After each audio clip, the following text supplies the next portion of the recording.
In this tutorial we're going to be looking at 4 basic strumming patterns that are the basis for nearly every strumming pattern you will ever need moving forward. The main thing to understand is that a strumming pattern is just a rhythm, generally played with our dominant hand whilst fretting chords with the other hand. The rhythm is created by brushing your thumb or your finger or fingers across the strings in a downward and upward motion. The patterns we're going to be looking at here are a single strum per bar pattern, a straight 4 pattern, a straight 8 pattern, and finally a swung 8 pattern. I am at this point assuming that your ukulele is in tune, but if it's not or you're unsure, I'd suggest you checking it with an electronic tuner or a tuner app on a smartphone or even a YouTube video that will show you how to do so. If you are in tune, your ukulele should sound like this when picking the open strings from the string nearest your face to the string nearest the floor. So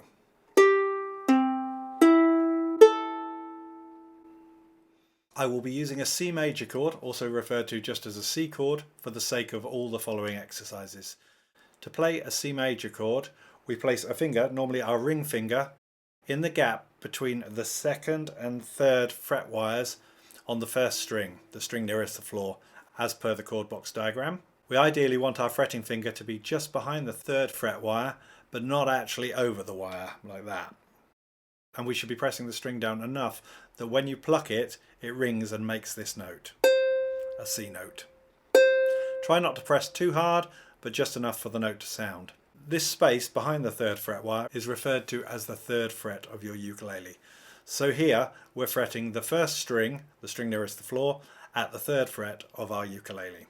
And then we brush a finger or a thumb across the strings in a downward motion, and we've just played or strummed a C major chord. This is generally the first chord people learn to play on the ukulele. A chord is a series of 3 or more different notes from a scale played at the same time, and chords are generally played by strumming the ukulele. When we strum our ukulele, we generally strum down and up across the strings at the point where the neck joins the body of the instrument, around the 12th fret. This is the exact middle of the length of the string and where the string is at its loudest. This is often referred to as the sweet spot, as it's where strumming sounds its best for a ukulele. You can certainly strum further back over the sound hole as you would with a guitar, or even further along the neck towards the headstock, but generally you'll get a fuller sound at the point where the neck joins the body. Also, because we're playing over the fretboard here, there's much less chance of us getting our fingers caught in between the strings, as the distance from the string to the fretboard is very shallow, unlike if we were strumming here over the sound hole. It doesn't really matter if we hit the fretboard with our finger whilst we are strumming. So let's get into some strumming patterns. So first, check that you are fretting your C major chord correctly, and you can check this by either slowly strumming the chord down with your thumb or finger and checking that you can hear all the strings ringing clearly. If you get any muted notes, do a visual check and see if your finger's in the right place and not touching another string like I was doing just there. You can also strum down across the strings so slowly that you can sound each string individually. This is even better for checking any fretting problems. If your chord is correct, it should sound something like mine. If it doesn't, you're either fretting the chord incorrectly or you may need to retune your ukulele. So all of the strumming patterns we will be looking at today are in 4/4 time, or what's also referred to as common time, which means there are 4 quarter notes or beats to a bar or measure. So if we're counting the bars, we would count 1, 2, 3, 4, and then the next bar 1, 2, 3, 4, next bar 1, 2, 3, 4, and so on. So if you are able to count 4 at a steady pace and keep time, it'll help a great deal with your strumming. So for our first strumming exercise, I want you to use your thumb to strum down across the strings, playing your C chord, but only playing on beat 1 of each bar. So if I just quickly demonstrate, 1, 2, 3, 4, 1, 2, 3, 4, 1, 2, 3, 4, 1, 2, 3, 4, 1, 2, 3, 4. Feel free to play along with me and try and count with me as well. Here we go. 1, 2, 3, 4. 1, 2, 3, 4. 1, 2, 3, 4. 1, 2, 3, 4. 1, 2, 3, 4. So remember, you're only strumming on the first beat of each bar, and if you can count along whilst doing this at the moment, even better. Other options to help keep time would be perhaps to tap your foot or nod your head instead of counting verbally. But you will still need to count in your head in order to know which beat is beat 1 of the bar. Another even better option would be to play along with a metronome, as it's never wrong, and unlike human counting, it won't slow down or speed up. You don't need to buy one, there's many online, just do a Google search for metronome and you'll find loads of options, or download a free metronome app for your phone. I will demonstrate quickly here with an app called Soundbrenner, which is on my phone, which I'll link to in the description below, and I have the app set in 4/4 time and set at a tempo of 70 BPM. BPM means beats per minute, so 70 BPM is a little faster than a ticking clock. You can obviously speed the metronome up when you're comfortable with your strumming and slowly practice getting faster. I have my metronome here set with a different sounding click on beat 1 of each bar, so it's harder to get lost where you are in the bar. So I'll quickly demonstrate with the metronome. 1, 2, 3, 4.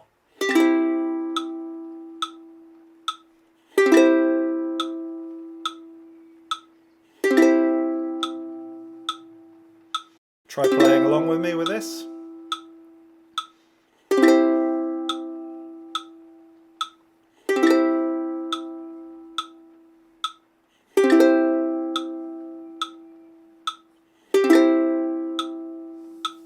Okay, this single strum per bar is very useful, especially if you're finding it difficult changing from one chord to another quick enough whilst trying to play a song, as it gives you a whole bar before you have to strum again. Never be afraid to use this if you're playing with other people and finding the speed of the chord change is difficult. I use it all the time if I'm trying to work out a singing part, as I don't need to concentrate on any particular strumming pattern while I try and learn a melody. So for our second strumming pattern, the straight 4, we're going to use our index or pointer finger to strum, and we're going to strum down across the strings, still holding our C chord on every beat of the bar. Try to strum down using your nail, and try to hold your finger at an angle so that you avoid strumming with the side of your finger, as the skin of the side of the nail will get sore very quickly if you do so. Also try to strum using more the tip of the nail and avoid bending the finger too much so that the cuticle gets sore. You can strum with either a closed hand or an open hand, whichever suits you best. So I will demonstrate. 1, 2, 3, 4. 1, 2, 3, 4. 1, 2, 3, 4. 1, 2, 3, 4. Feel free to join me and try and count with me as well if you can. 1, 2, 3, 4. 1, 2, 3, 4. 1, 2, 3, 4. 1, 2, 3, 4. So to reiterate, we're now playing 4 down strums per bar or measure, and we're playing those down strums on every quarter beat of the bar. So on every beat. 1, 2, 3, 4. If you were to see this written down as a strumming pattern, it would probably look something like this, with the D representing a down strum. Again, practice this while counting, tapping your foot, nodding your head, or playing along with the metronome. A bit of all these is good, but you'll probably quickly find one of these options works best for you. I'll play the pattern again with a metronome. 1, 2, 3, 4.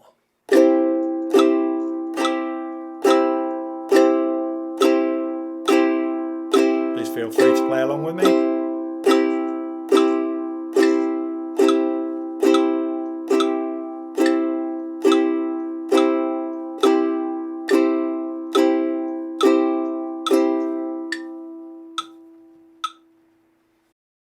This strumming pattern, although perhaps not the most exciting, can be played along at the same time with most other strumming patterns and won't sound wrong.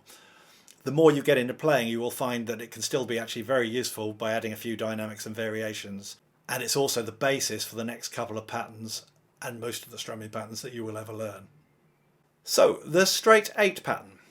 Now you may have noticed that when we're strumming these 4 down strums in the last pattern, that your hand has to come up in order to play the next down. Physics dictates this.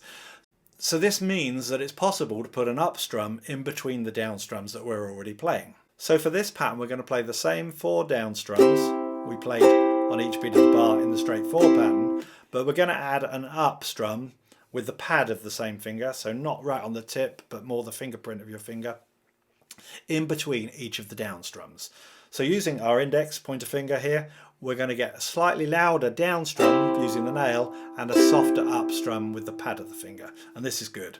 So to reiterate, the down strums are in exactly the same place as they were for the straight 4 pattern, but the up strums, or ands, are exactly halfway between them. The way we would count this strumming pattern would be 1 and 2 and 3 and 4 and. So with the downs still on the numbered beats and the ups on the ands in between, we now have 8 beats per bar. If we were to see this pattern written down, it would probably be something like this, or maybe a more detailed version like this. So here's how it would sound. 1 and 2 and 3 and 4 and 1 and 2 and 3 and 4 and 1 and 2 and 3 and 4 and 1 and 2 and 3 and 4 and. Again, play along with me and also try counting with the ands in between the numbered beats, like this. 1 and 2 and 3 and 4 and 1 and 2 and 3 and 4 and 1 and 2 and 3 and 4 and 1 and 2 and 3 and 4 and. Now if we were to play this much faster, it would become a bit of a mouthful to say all the numbers and the ands in between. So we would probably just count the numbered down beats and think of the and in between. That said, it's good to practice with both to start with. So demo without counting the ands, but playing them obviously. So we go 1, 2, 3, 4, 1, 2, 3, 4, 1, 2, 3, 4, 1, 2, 3, 4. And obviously, again, you could practice this with tapping your foot or your metronome, nodding your head, etc, etc. So the really important thing here is to think of our hand being like a metronome and keeping time with all the numbered beats on a down strum and the ands each on an up strum. The reason being is that when we get into playing some more complicated strumming patterns, our hand is always still going to be keeping exactly the same down up motion and marking the same beats, but sometimes we'll be missing 1 or 2 of the strums in order to give us a more interesting pattern. I'll be covering one of the more popular of these patterns in the next video in this series, and I'll link to the video for this tutorial in the card above once it's been posted. So that brings us to the 4th and final pattern for this tutorial, the Swung 8 pattern. Let me just demonstrate the straight 8 pattern we've just covered and then show you how this pattern would sound if we added a swing feel to it. So straight,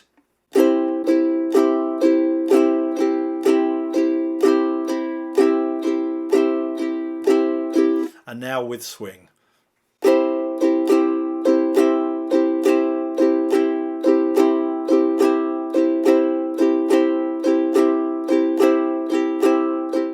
So in order to make a straight 8, a swung pattern, we need to keep our numbered beats, the 1, 2, 3 and 4, the down strums, in the same place they were for both the straight 4 pattern and the straight 8 pattern.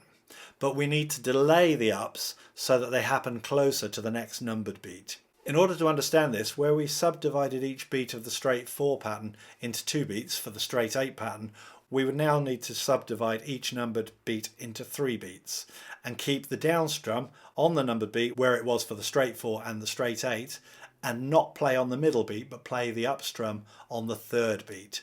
Probably the best way to get a feel for this is to number or count the bar like this. 1 and 2 and 3 and 4 and, or shown in a more detailed version like this. And we play the downs on the numbers and the ups would be on the rather than the and after each number. So you could also think of it as a long strum, short strum feel, or the downs lasting twice as long as the ups, or even as a gallop. Dum, da-dum, da-dum, da-dum. In the end, it's probably much easier to feel it more as a rhythm than rather to think about it too much. So I will demonstrate it with a count, but I will only say the numbers and the as it's a bit of a mouthful to squeeze the ands in as well. Feel free to play along with me. So it should sound something like this. So 1, 2, 3, 4, 1, a 2, a 3, a 4, a 1, a 2, a 3, a 4, a 1, a 2, a 3, a 4. And now I'll demo without counting, but we'll count you in. 1, 2, 3, 4.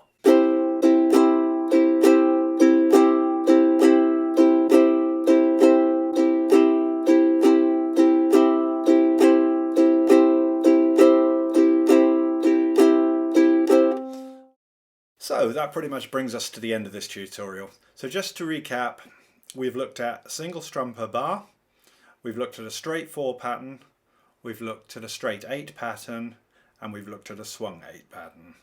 All using a C major chord for practicing. Obviously you need to practice these patterns with any other chords you may know, and also practice changing chord from one bar to another without slowing down on the chord change. Practice all of these patterns slowly first at a speed that you find manageable, and when you feel comfortable, try playing them a little faster. As I said before, these patterns really are the basis for nearly every strumming pattern that you're ever going to need to learn. So some good groundwork with these will make learning new patterns much easier moving forward. If you found this tutorial helpful, please consider subscribing to the channel, as I regularly post new videos for ukulele on all levels and abilities. Please give the video a thumbs up and feel free to leave a comment if you have any questions. Thank you so much for watching, especially if you made it this far, and bye for now.